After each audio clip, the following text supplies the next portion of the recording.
বিরিয়ানি পছন্দ করে না এমন মানুষ কিন্তু খুব কমই রয়েছে।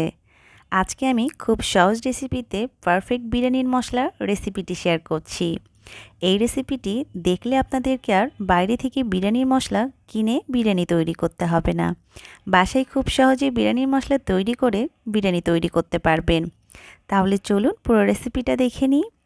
এর জন্য প্রথমে চুলায় একটি পাত্র বসিয়ে দিয়েছি, তারপর দিয়ে দিচ্ছি 1 টেবিল চামচ পরিমাণ গোটা ধনিয়া, 1 টেবিল চামচ পরিমাণ গোটা জিরা, 1 চা চামচ পরিমাণ মিষ্টি জিরা বা মৌরি, 1 চা চামচ পরিমাণ শাহি জিরা দিয়ে দিচ্ছি।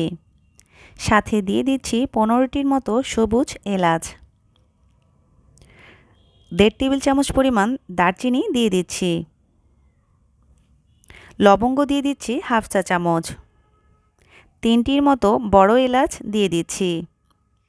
সাথে দিয়ে দিচ্ছি 1 চা চামচ পরিমাণ সাদা গোলমরিচ, 1 চা চামচ পরিমাণ কাবাব চিনি, 1/2 চা চামচ পরিমাণ রাঁধুনি, 1/2 চা চামচ পরিমাণ পোস্তদানা দিয়ে দিচ্ছি।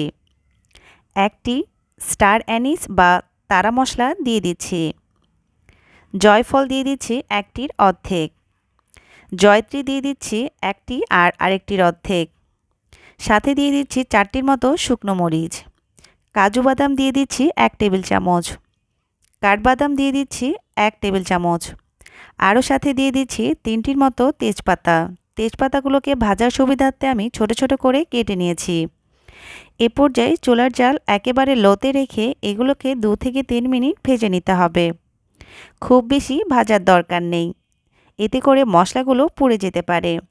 মশলাগুলো যাতে না পুড়ে এর জন্যে খুবই আলতো হাতে 2 থেকে 3 মিনিট এগুলোকে ভেজে নিলেই হবে।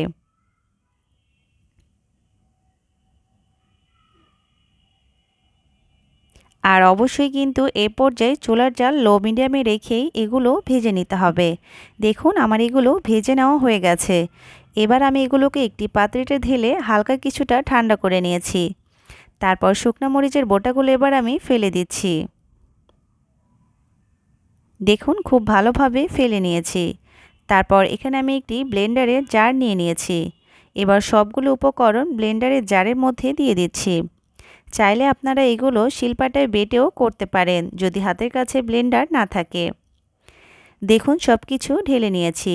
এবার খুব ভালোভাবে ব্লেন্ড করে নিয়ে ফিরে আসছি।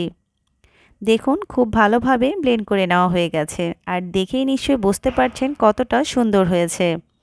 এই মশলাটি যখন তৈরি করবেন দেখবেন পুরো বাসা কিন্তু এই মশলার গন্ধে মো মো করছে।